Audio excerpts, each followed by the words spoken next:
사도행전 8장 14절부터 17절까지 말씀이에요. 찾아서 함께 공부하겠습니다. 사도행전 8장이요. 교수님 아직도 목소리가 사도행전 8장 14절부터 17절까지 말씀입니다. 감기알이 다 안 나시네요. 계속 기도하겠습니다.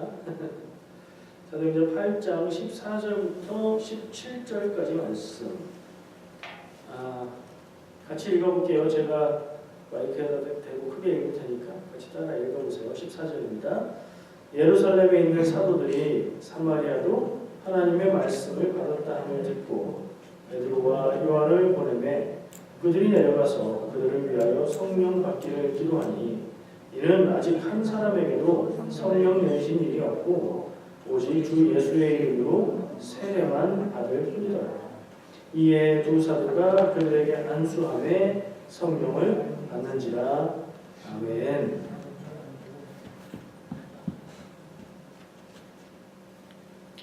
오늘 말씀의 제목을 한번 같이 얘기를 해보면 좋겠어요. 제가 말씀드릴 테니까 한번 따라해 보실래요? 성령을 받는 것. 예, 다시 한번요. 지금 5명인데 수요일이 6명인가요? 6명인데 한번 맞춰서 해주시면 감사하겠습니다. 성령을 받는 것. 성령을 받는 것. 성령 얘기를 많이 들어보셨죠? 그리고 성령을 받는다는 표현도 많이 들어보셨을 거예요. 오늘 말씀이 교회의 초기 시대에 성령 받는 이야기가 나오는 내용이에요. 그 내용을 좀 상황을 살펴보면서 성령 받는 게 뭐고 왜 필요하고 어떻게 성령을 받을 수 있나 그런 얘기를 나누고 싶습니다. 박원준 권사님은 한국에서 교회를 좀 잘 다니셨었어요? 어떠셨어요? 시실 때 이렇게 부흥회 뭐 이런 데 가보셨어요? 한국에서. 그러면 옛날에는 제가 기억하는 80년대, 90년대 그런 때 부흥회 분위기를 한번 떠올려 본 거예요. 그때 부흥 집회에 가면 말씀 전하는 강사님들의 주제는 대부분 90% 정도가 성령 받아라 했어요. 그러셨었어요? 아니요. 그랬던 것 같으세요? 성령을 받아라. 어떤 분은 반말로, 어떤 분은 욕설을 섞어가면서 아주 옛날에는 그랬대요. 저는 뭐 그런 분을 못 봤지만 저희 어머니 때는 제일 인기 있는 분이 욕쟁이 목사님. 욕을 섞어서 이 XX들아 하면서 회개하고 성령 받아라 이렇게 하면 또 좋다고 아멘 막 이렇게들 하셨대요. 그 시대 정서가 있으니까 그렇게 했는지 모르겠어요. 요즘에는 그렇게는 안 하시는 것 같은데 주로 전했던 말씀이 성령 받아라. 성령 받아야 병도 낫고 사업도 형통하고 자녀도 잘 되고 그래서 성령 받아야 된다 라고 하면서 소리를 막 질러요. 마이크 앰프가 막 터지라고 소리를 지르시면서 소리를 막 쏘시면서 액션도 손으로 막 이렇게 해요. 장풍을 쏘듯이 성령을 쏘듯이 딱 그런 또 사람들이 뜨겁게 기도하고 정말 뭐 경험도 하고 그랬던 모습이 기억나요. 근데 가만 생각해보니까 지금 웃으셨잖아요. 저도 그 장면을 떠올리면 좀 이상해요. 왜냐면 쏘아요. 쏘면 뭐 이렇게 하고 어떤 경우는 쫙 쏘면 이쪽 쫙 넘어지고 줄 서서 나오는데 딱 하면 다 쓰러지고 뭐 이런 데는 거예요. 근데 왜 그 성령을 자기가 쏘죠? 성령을 자기가 무슨 능력을 쏘는 것 마냥 물론 그런 건 아니에요. 그렇게 하신 건 아닌데 그런 느낌으로 보는 이들이나 전하는 사람이나 듣는 사람이나 그런 느낌이 있었어요. 어쨌든 주제는 성령을 받아라예요. 성령을 받아라. 내가 주니 받아라. 가로 안에 있는 것 같은 느낌. 그런 뜻은 아니었겠지. 그렇게 하면 또 성령도 받고 그런 역사가 있었던 것 같아요. 오늘 말씀은 조금 독특한 경우예요. 일단 배경부터 알아야 돼요. 사도행전 얘기니까 뭐 어느 시대인지는 대략 아시겠죠. 사도행전에서 예수님이 승천하신 후에 기도하던 사람들이 오순절날 성령이 임재하는, 성령이 오시는 경험을 했어요. 그리고 나서 나가서 막 말씀을 전하기 시작하고 전도하고 사람들이, 믿는 사람들이 많아지기 시작했는데 잘 되니까 갑자기 막 부흥하고 성하는 것 같고, 그러니까 유대인들, 예수님을 죽인 사람들은 이제 불 좀 껐다, 예수를 죽였다 하고 있는데 그 예수를 따르고 믿고 그리스도라고 하는 사람들이 여기저기서 막 나타나고 그 사람들에 대한 얘기가 막 들리고 불안하단 말이에요. 그 사람들을 핍박하기 시작했어요. 누가요? 초대교회는 두 세력의 핍박을 받아요. 초대교회 박해는 두 세력에 의해서 생기는데, 첫 번째는 유대인의 박해예요. 두 번째가 로마의 박해인데, 이 로마의 박해는 좀 시대가 좀 이쪽이에요. 이 초반에 일어났던 박해는 다 유대인들에 의한 박해예요.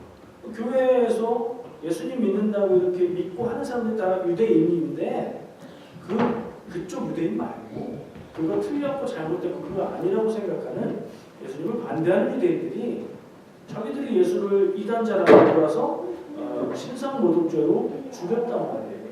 근데 그 예수를 믿는다는 사람들이 너무 많아지니까 그냥 놔둘 수가 없겠죠. 그래서 핍박을 했어요. 어떻게 됐어요? 교회가 흔들리고 불안해지기 시작했어요. 믿었던 많은 사람들이 흩어지기 시작했어요. 흩어졌다는 얘기는 뭐냐면, 그 많은 사람들이 대체로 예루살렘에 모여 있었거든요. 예루살렘에 모여서 믿는 사람들끼리 모여가지고 좋다고 서로 은혜를 나누고 서로 기뻐하고 서로 막 사랑의 감격에, 하나님의 말씀을 깨닫는 감격에, 예수님 우리의 구원자가 되는 감격에 막 빠져서 살고 있었는데, 그렇게 서로 자기들끼리만 좋아서 신앙생활의 맛에 빠져서 살고 있었는데 흩어지게 돼요. 뭐 때문에 흩어졌다고 그랬죠? 박해 때문에. 못 살게 굴고 막 잡아다 죽이려고 하고, 그러니까 도망가는 거예요. 다른 도시들은 막 도망갔어요. 근데 그러는 중에 이 사람들이 도망가고 피하기만 한 게 아니라 가는 곳마다 또 말씀을 전합니다. 가는 곳마다 예수님이 그리스도라고 이 얘기를 좀 들어보고 복음을 전하는 거예요. 그러니까 마치 불을 끄려고, 모닥불을 끄려고 탁 쳤는데 불씨가 다 튀어가지고 불이 더 번지게 되는 것 같은 그런 모습으로 복음이 전파되기 시작하는 거예요. 그걸 이제 요즘에 와서 선교적인 관점에서 하나님이 하시는 일이다 이렇게 평가를 해요. 왜냐하면 아까 제가 말했죠. 좀 강조해서 표현했는데, 교회가 예루살렘에서 믿는 유대인들이, 예수님이 그리스도라고 믿는 유대인들이 자기들끼리 좋아서 지냈다, 제가 이렇게 표현했죠. 흩어지지 않는 거예요. 사마리아와 온 유대와 땅끝까지 이르러 내 증인이 되라 라고 예수님은 말씀하시고 가셨는데, 가서 증인이 안 되고 자기들끼리만 서로 증인이 되고 있는 거예요. 믿는 사람들끼리 서로 증인이 뭐 하나만 하죠. 물론 그것도 좋은데 그 교제와 친교 안에만 있는 거예요. 흩어지지 않는 거예요. 그래서 하나님이 박해의 손길을 통해서 교회가 사방으로 흩어지게 하셨다, 이렇게 평가해요. 이 상황을. 어쨌든 그래서 교회가 더 많아지게 돼요. 근데 좀 눈에 띄는 게, 좀 전에 말씀드린 사마리아와 온 유대와 땅끝까지 이르러 내 증인이 되리라, 그 얘기에서 사마리아, 유대는 유대 지역이죠. 이스라엘 전체에서 볼 때 유대 지역, 유대인들이 사는 지역. 그럼 사마리아는 어딜까요? 사마리아는 북이스라엘의 수도로 알고 있는 거죠. 그리고 예수님 시대쯤 되면 북이스라엘 전체를, 그러니까 유대 지역 말고 북쪽 전체를 그냥 사마리아 지역이라고 불렀어요. 유대 지역, 사마리아 지역 이렇게. 그러니까 이 사마리아라고 말하는 지역이 꼭지가 어딘지 정확하게 모르겠어요. 성경 오늘 읽은 말씀에 이제 사마리아와 연결이 되는데, 빌립이라는 사람이 역시 이제 교회 일원이었겠죠. 흩어졌어요. 퍼졌어요. 박해를 피해서 다른 곳으로 갔는데 빌립이 간 곳은 사마리아였던 거예요. 그러니까 이스라엘 밖으로 벗어나진 않았고, 물론 다른 나라로 막 나가기도 했어요. 근데 빌립은 사마리아로 또 갔어요. 사마리아는 말도 통하고, 옛날에는 우리가 같은 한 나라였고 한 핏줄이야 이런 의식도 있는 사람들이고, 하나님을 똑같이 경배하고 예배하는 사람들이에요. 근데 유대인들이 그 사마리아 사람들을 배척했는데, 왜냐하면 혼혈이 된다. 이 지역 사람들, 가나안 사람들은 혼혈이 되고 믿음의 순수성을 잃었다고 배척을 했어요. 싫어하고 물러있어요. 예수님도 이 사마리아 지역에 가셨다는 말씀이 있죠. 그래서 사마리아 땅에서 어떤 여인과 우물가에서 대화한 내용이 나오죠. 그게 굉장히 특별한 일이에요. 유대인들은 사마리아 땅을 안 갔어요. 가까운 데인데 안 갔어요. 지금 뭐 남한 북한처럼 붙어 있는데 지금 남북한은 서로 교류할 수가 없죠. 근데 길은 멀쩡히 열려 있는데 유대인들은 사마리아 땅을 안 밟았어요. 거기는 하나님이 버리시고 불경하고 하여튼 그렇게 해서 그 사람들을 경멸했어요. 사마리아 사람들 싫어했어요. 그래서 다른 지역으로 가면 사마리아로 가면 금방 가는데도 사마리아를 그 땅을 밟지 않으려고 돌아서 삥 돌아서 멀리 가고 했었어요. 근데 예수님이 거기에 가서 말씀을 전하셨었고 이제 교회가 흩어지면서 빌립이라는 사람이 그 사마리아 지역으로 가게 됐고 거기서 말씀을 전해요. 빌립이 누군가 생각을 해봤는데 왜냐하면 예수님의 제자들 중에 빌립이 있거든요. 예수님의 제자하면 사도가 되는 거잖아요. 근데 말씀을 읽어보니까 교회가 흩어질 때 이 사도들은 다 예루살렘에 남고 사도들을 빼고 나머지 성도들이 흩어졌다고 돼 있어요. 그래서 그걸 볼 때 이 빌립은 사도 빌립이 아니라 그냥 이름 같은 다른 빌립인 것 같아요. 어쨌든 빌립이라는 사람이 사마리아로 피신했는데 거기서도 말씀을 전하고 복음을 전하고 그랬더니 사람들이 많이 믿는다. 여기 좀 어떻게 해주세요 하고 예루살렘 교회에 보고를 하는 거예요. 소식을 전했어요. 그래서 예루살렘 교회에서 아니 사마리아에서 빌립한테 연락이 왔는데 거기에 복음을 전했더니 사람들이 예수님이 그리스도인 것을 믿고 세례를 받고 그런다고 한다. 우리 빨리 사람을 보내서 거기에 복음을 더 전하고 이 역사를 크게 해야 되겠다 한 거예요. 예수님이 말씀하신 대로 사마리아와 유대와 끝까지 지금 퍼져나가고 있는 거죠. 그때부터 지금까지 계속 선교를 하고 있는데 사마리아에서 있었던 일인 거예요. 빌립의 그 보고를 듣고 예루살렘 교회에서는 사도들 중에 베드로, 요한 그러면 거의 이제 뭐라고 해야 될까 지도 탑 최고 지위에 있는 사도들이거든요. 그 두 명이 거기 갑니다. 사마리아에 가서 봤더니 정말 믿는 사람들이 많고 세례 받은 사람들도 많이 모여 있어요. 모여 있는 데 가서 보니까 이 사람들이 믿고 세례를 받았는데 성령을 안 받은 거예요. 여기서부터 우리가 좀 잘 생각해야 돼요.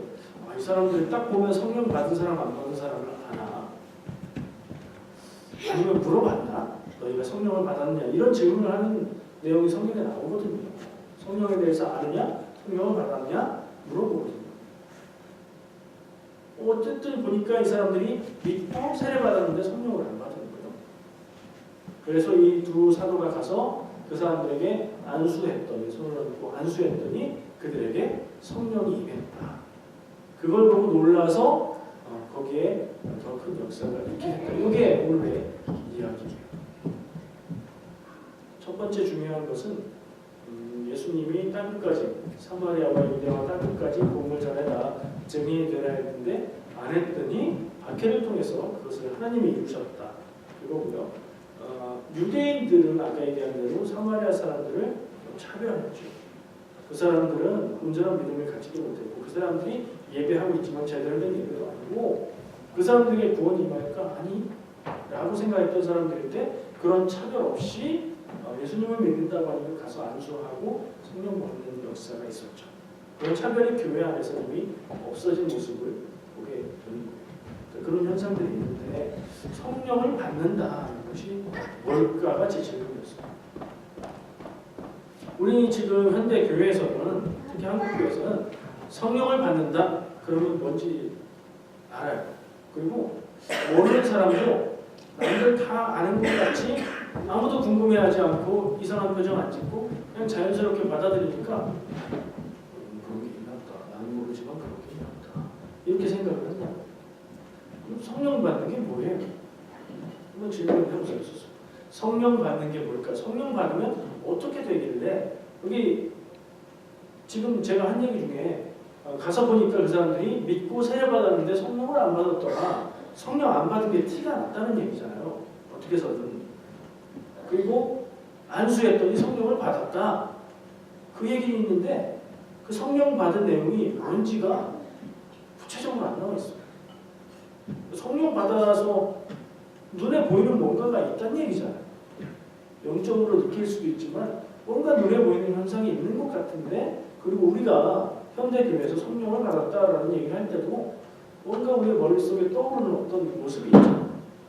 근데 성경은 실제로 성령 받았다라고 얘기를 하는데 뭘 했고 이렇게 했다, 성령 받아서 이런 일들이 나타났다라고 안 알려주고 있어요.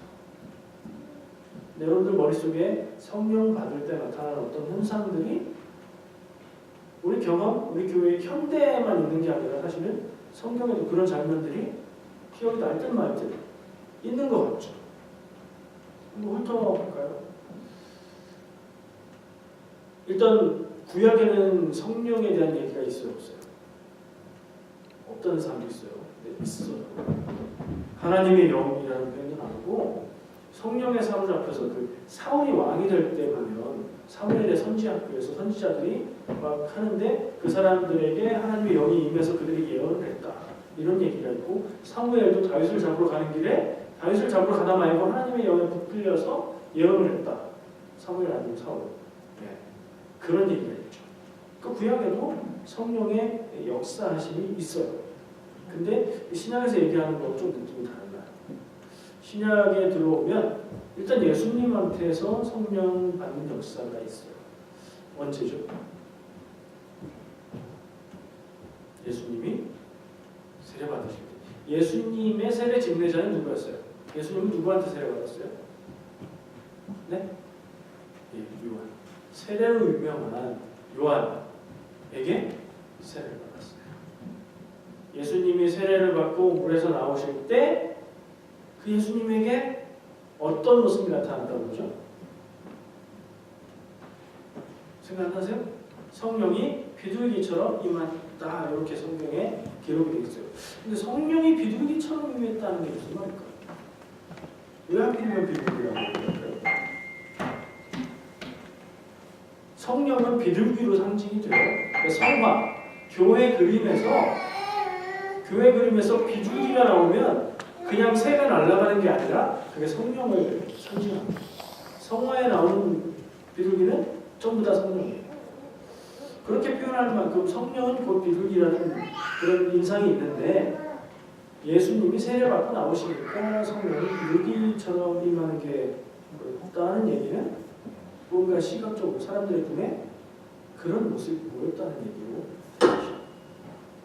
예수님이 막 어떻게 했다 이런 얘기는 없어요. 그 다음에는 오순절 다락방에서 기도할 때 나타났던 현상. 오순절날 많은 사람들이 예수님이 보내주신다고 한 다른 교회사, 성령의 역사를 기다리면서 기도하고 있었어요. 그때 나타난, 성령 받을 때 나타난 현상에 대한 설명이 있는데, 소리가 들렸대요. 그리고 눈에 보였대요. 두 가지 현상이 있었어요. 이게 이제 성령의 임재 시에 나타났던, 성령이 임하실 때 나타났던 현상인데, 급하고 강한 바람 소리 같은 소리가 났다. 막 바람 부는 것 같은, 태풍 부는 것 같은 바람 소리가 환각으로 느껴졌는지는 모르겠지만 어쨌든 그 현상이 소리로 나타났고, 그리고 각 사람 위에 불 같은 게 눈에 보이게 불의 모습이 있었다고 기록하고 있어요. 성령님이 임재하실 때, 사람들에게 성령님이 임하실 때 나타났던 현상이 그때는 큰 바람 소리처럼, 그리고 불 모습처럼 임하셨던 거예요. 그래서 성령을 표현할 때 불로도 많이 얘기하죠. 그 옛날 교회 다닐 때 성령 받으면 어떻다고 얘기해요? 막 뜨겁다고 얘기하죠. 너무 뜨거워서 불이 붙은 게 아니라 봤는데 아무렇지도 않더라, 뭐 이런 얘기들 많이 하세요.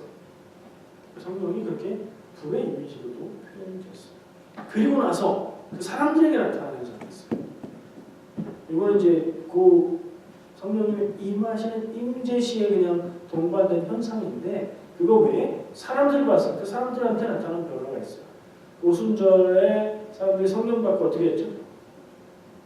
나갔어요. 그리고 막 떠들어대기 시작했어요. 그러니까 사람들이 그들을 보고 뭐라고 했어요? 저 사람들이 술에 취했구만. 대낮부터 술에 취했구만. 사람들이 그렇게 말해요. 그 베드로가 나서서 지금 시간이 몇 시인데 술에 취했겠느냐? 술에 취한 게 아니다. 저들은 성령을 받고 성령의 인도하심을 따라 말하는 거다. 왜 술 취했다고 했을까? 막 말한다고?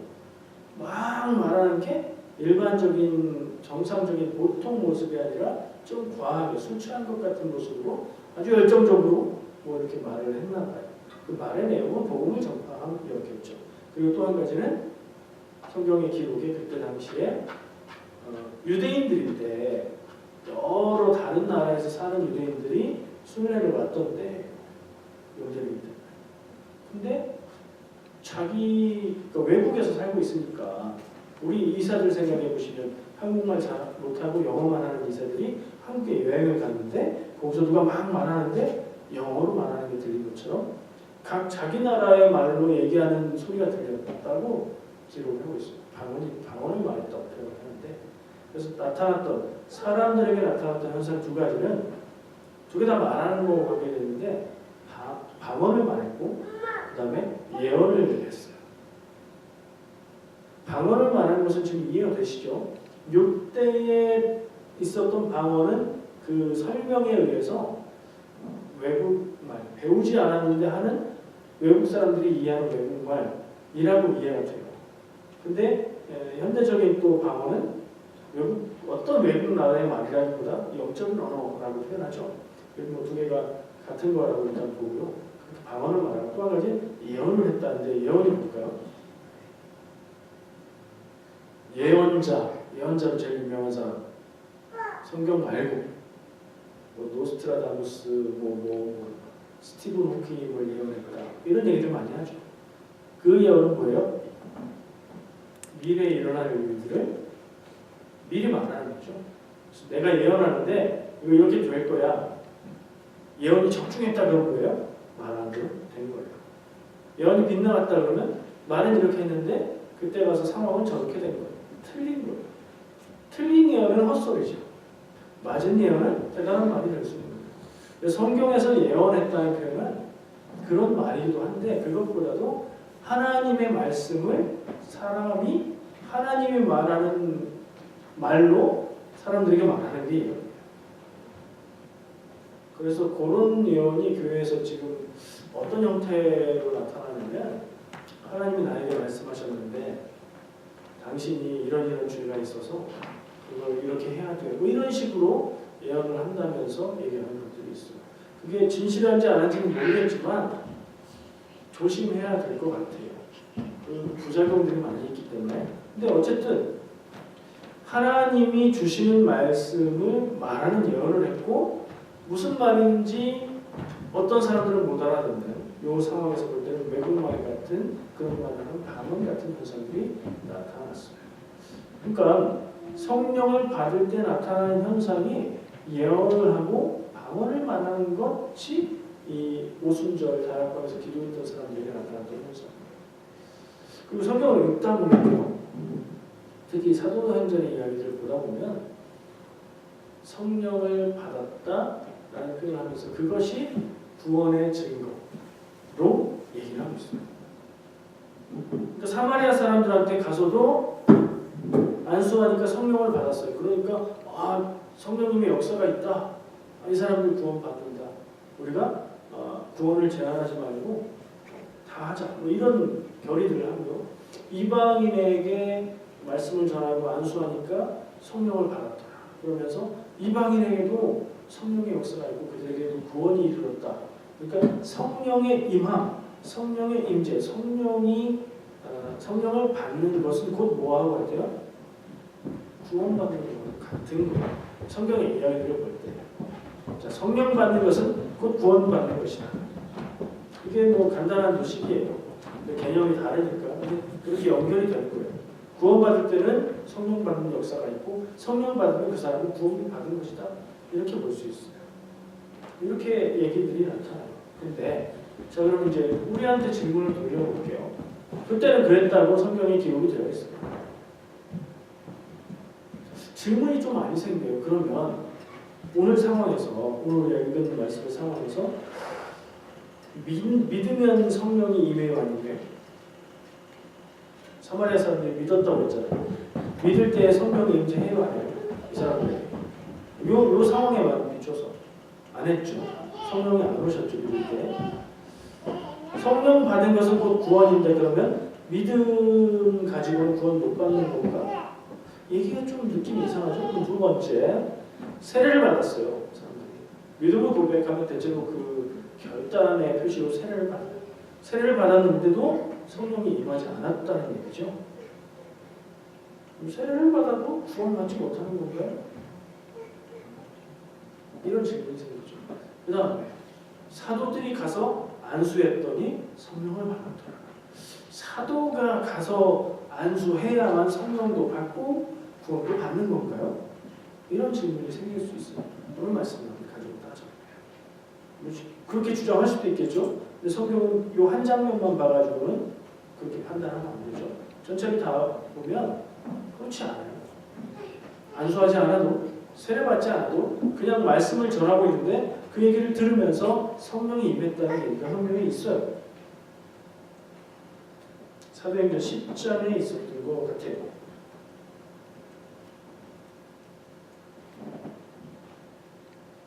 사도행전 10장에 보시면 베드로가 말씀을 전할 때에 말씀을 듣는 가운데 성령이 임했다 라는 표현이 나옵니다. 여기도 이 성령이 임했다는 얘기가 나오는 걸 보면 어떤 구원의 증거로 이야기하는 현상이 강해요. 그리고 성령이 임한 것을 확인할 수 있는 어떤 확실한 모습이 있었던 것 같아요. 아까 오순절에 성령 받은 사람들의 모습처럼 뭐를 말했다고요? 두 가지? 예언을 하고 방언을 말하는 것 같은 뭐 그렇게 했나? 그 내용이 없어요. 여기에는 없어요. 아니면 요즘 교회에서 성령 받았다고 하면 막 어떻게 어떤 현상들이 나타나요? 아시는 거 다 얘기해 보세요.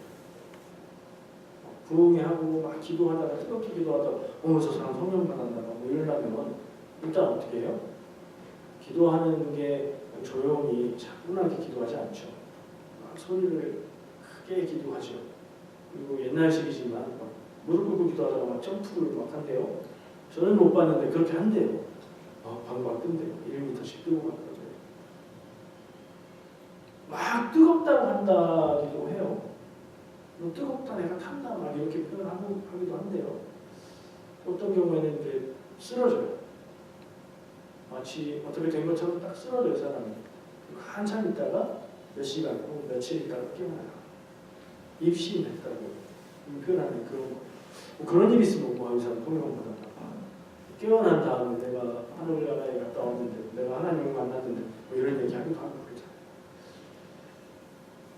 그건지 모르겠어요. 요즘 교회에 나타나는 현상들은 그런 현상들이 많으니까 그런 것일 수도 있고 방언을 말하는 것일 수도 있고 예언을 한 것일 수도 있겠죠. 어쨌든 딱 티가 나는 성령 받는 현상의 특징이 있었다는 것만 알 수 있을 것 같아요. 자, 그때 그 사람들은 그래서 성령 받았어요. 꼭 안수에 성령 받는 건가? 아니에요. 이 상황에만 그랬어요. 말씀을 그냥 듣다가 성령을 받기도 했어요. 어떤 상황에서든지 성령 받을 수 있어요. 믿고 세례 받으면서 성령 받는 일들이 나타나기도 하고 말씀을 듣는 가운데도 나타나고 뭐 그래요. 이제 우리 생각을 좀 해보고 싶어요. 보통 교회에서는 우리 안에 성령이 있다 이렇게 얘기하죠. 그럼 우리 성령 받은 거예요? 안 받은 거예요? 나는 모르겠는 표정이세요. 왜? 하인이 성령 받았어요? 안 받았어요? 모르겠죠. 몰라요. 왜냐면 첫 번째 나한테 그런 특별한 현상이 없으면 몰라요. 모르겠어요. 교회에서는 성령 받았다고 얘기하는 사람도 있고 믿으면 성령 받는다고 얘기도 하는데 그런 특별한 확실한 경험이 없어서 잘 모르겠어요. 이렇게 말해요. 경험이 없어서 그럴 수 있어요. 첫 번째. 그럼 그런 경험이 없으면 성령의 임재가 없는 건가? 그러면 그런 경험이 없다면 구원도 없는 건가? 이렇게 질문을 해볼 수 있겠죠? 어떻게 생각하세요? 성령의 임하심, 성령이 내 안에 계심, 이게 중요한 포인트인데 그런 특별, 제가 아까 뭐 여러 가지 얘기했던 그런 거 없으면 성령이 내 안에 안 계신 건가?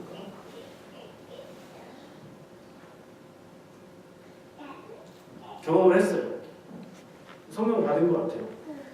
기도하는데 마음에 어떤 뜨거운 감동과 어떤 목소리가 들리는 것 같으면서 몸이 어떻게 되면서 혀가 꼬인다고 표현하던데 혀가 꼬이면서 막 이상한 말이 나오고 그래요. 우와, 이게 성령 받는 건가 봐. 나 성령 받은 거 같아. 나 성령 확실히 받았어. 제가 될 만하죠. 구원의 확신을 갖는 것은 중요한 일이고 귀한 일인데 내가 구원을 확실히 믿는다고 해서 정말 구원인지 아닌지는 알 수 없어요. 하나님만 하시고 내가 특별한 경험을 하고 내가 성령 받았다는 느낌이 확실히 든다고 해서 정말 성령 받았는가? 그것도 역시 몰라요. 제 생각은 뭐가 확실할까? 우리 안에 성령이 도대체 계신 걸까요? 나는 성령을 받은 걸까요? 그래서 구원 받은 걸까요?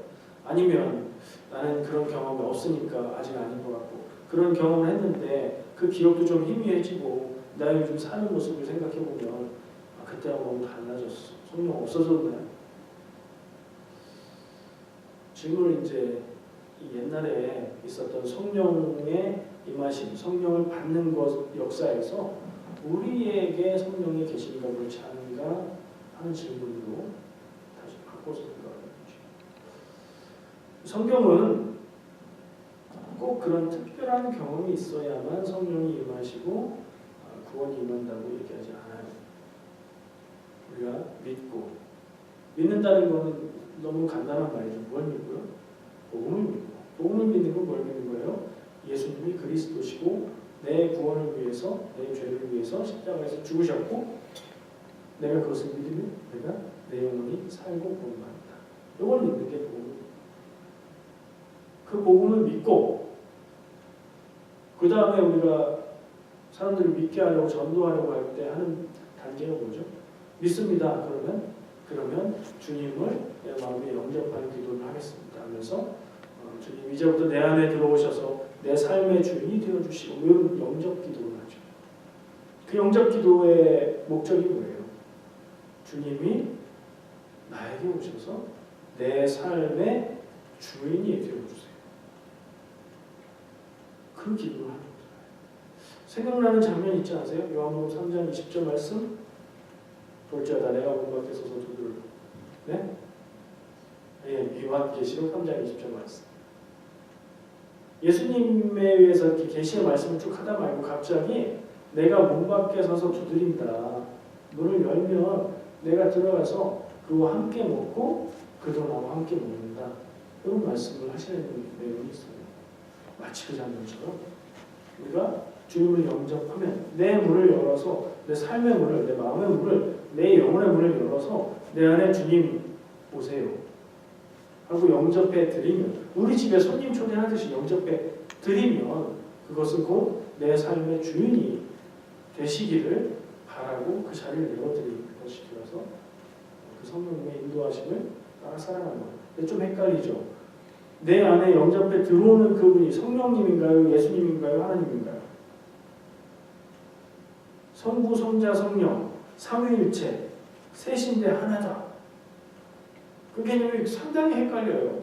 어떤 때는 하나님이라고 기도도 하고 어떤 때는 예수님이 들어와셔야 될 것 같기도 하고 근데 하나님 예수님이 아니라 하나님의 영인 성령님이 오시는 것 같기도 하고 그렇죠? 다 같은 분으로 우리가 이해하면 복잡하지 않을 거예요. 주님 내 안에 오셔서 내 삶의 주인이 되어주세요. 성령님으로 영으로 내 안에 오십니다. 하나님의 영이 그것은 곧 예수님의 영과 같다. 똑같은 것으로 생각을 하시면 되고 자, 우리가 믿고 영접해서 내 안에 주님으로 내 안에 주님이라는 말이 곧 주인님이잖아요. 내 삶의 주인으로 고백하고 받아들이면 성령님 내 안에서 내 삶을 인도하세요.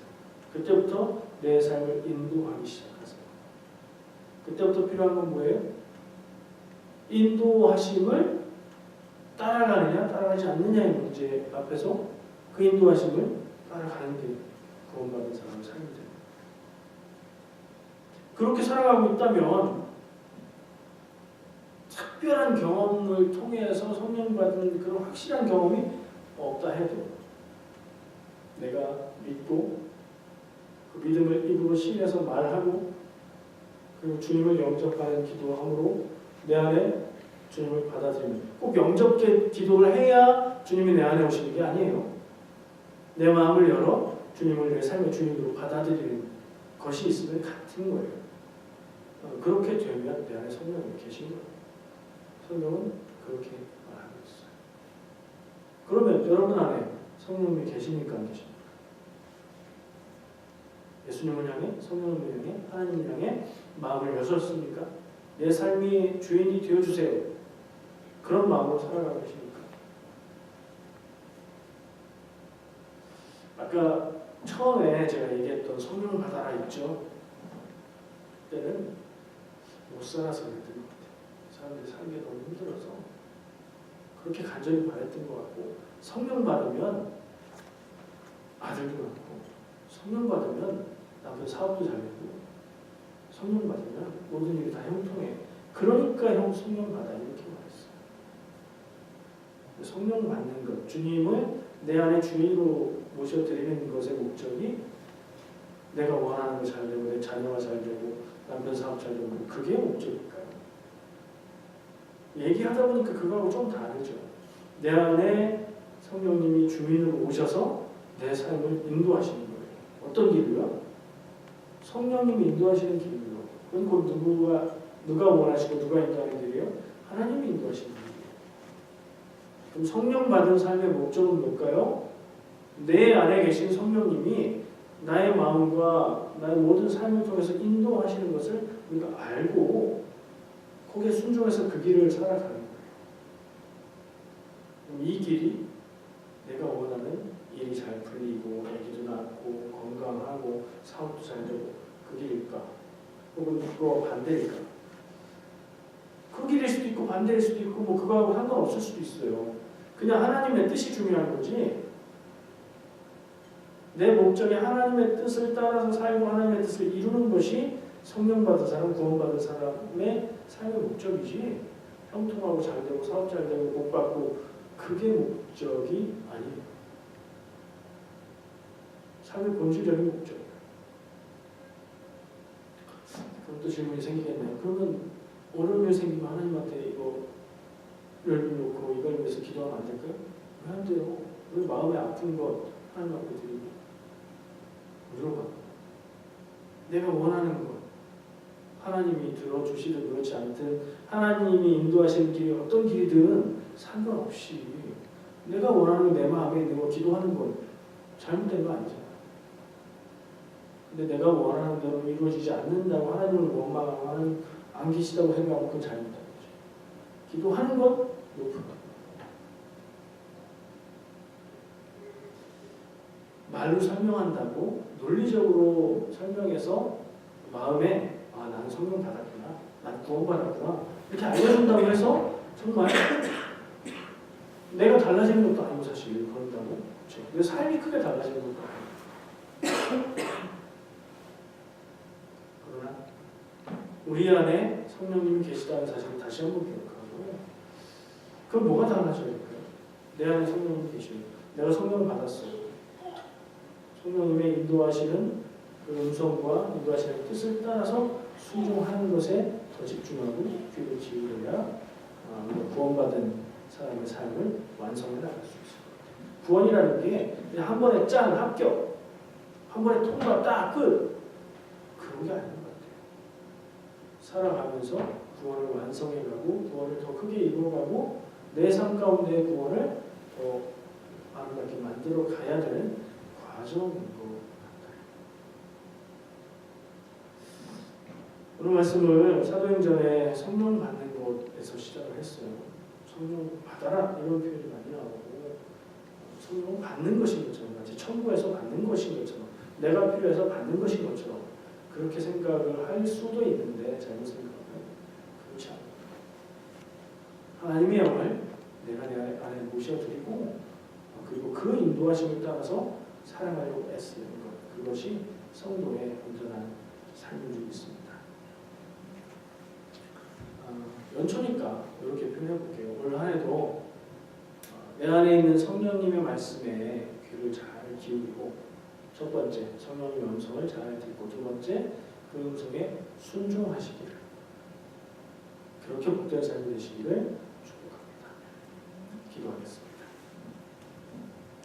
사랑과 은혜해 주님 감사합니다. 오늘 함께 말씀 나누었습니다.